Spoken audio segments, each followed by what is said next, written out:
And joining me now to talk about the situation in his native Venezuela is Isaac Nahon. He's an associate professor at the University of Ottawa. Professor Nahon, good to see you. Thanks for coming to talk to me about the situation in Venezuela. Thank you for having me. Let's start with the situation on the ground. How unstable are things? What are you hearing about the situation there now? Well, the situation is a very difficult one, not because of the recent events. I mean, we have a situation that has been deteriorating for a while now in terms of the economy, in terms of the social situation, and certainly the political situation. When you have an inflation rate of 1,000,000%, where you have a decline of the economy of minus 11%, when you have infrastructure crumbling, when you don't have electricity, you don't have water, it's a very dire situation for the majority of Venezuelans. And now I think what you are seeing, it's a reaction to these big crises. And certainly what is clear now is that the majority of Venezuelans want change. Okay. Canada has been clearly in favor of Juan Guaido's self-appointed presidency, but there are even some voices here, especially on the left, who say that, look, Canada should not be taking that position, that Canada's mimicking a foreign policy of the United States, and the United States has its own reasons for wanting the government to change there. And some people describe this as a support of regime change in Venezuela. How would you respond to that? I think we should clarify something here about the way Juan Guaido has been appointed as an interim president. According to the Venezuelan constitution, when there is no a duly elected president, a head of executive, the president of our parliament that we call the National Assembly becomes the interim president of the country. And that's exactly what happened here. Because Maduro claims that he was elected. Yeah, he says he was duly elected. Well, he was not. I mean, this was on May 2018. We have a bogus election, an election that was not free, that was not transparent. And that's why we don't have a legitimate president. And now the chairperson of the parliament is the one who is playing the role of the chief of the executive in an interim way in order to guide the country to a free and fair election.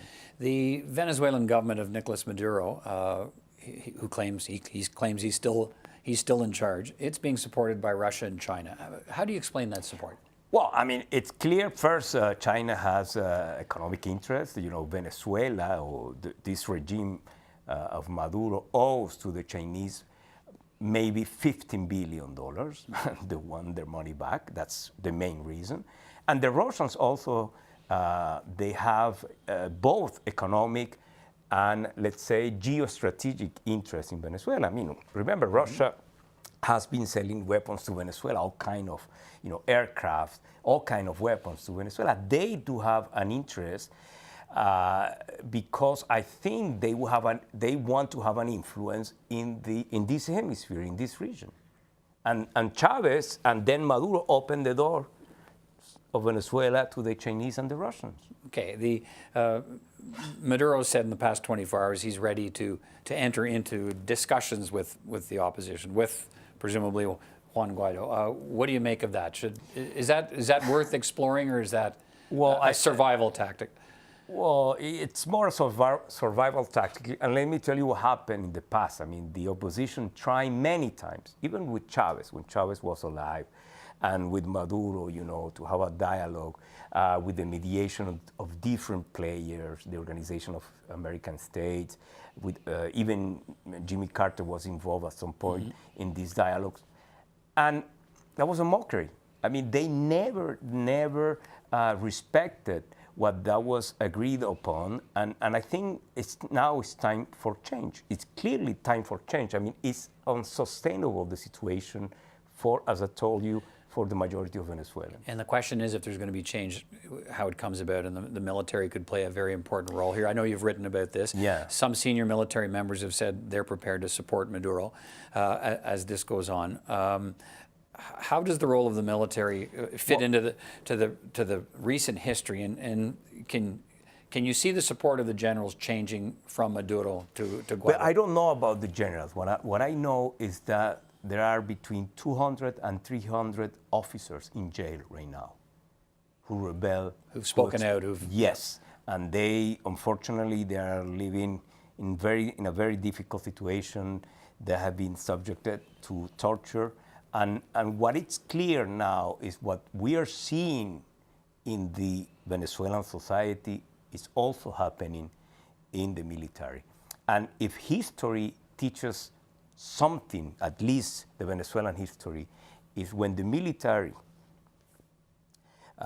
they have to face an extreme situation that the one we are living now in terms of the economy, in terms of the social unrest, they always choose the right side, which is to support a peaceful transition.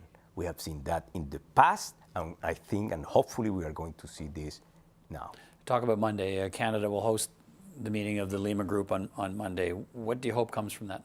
Well, I think the international pressure is we are seeing some results coming out from the international pressure, and I think Canada and the Lima Group countries should continue putting pressure on Maduro, because he has to understand that the situation should change, that we cannot keep doing exactly the same thing and having the Venezuelan people, suffering, from all kind of problems.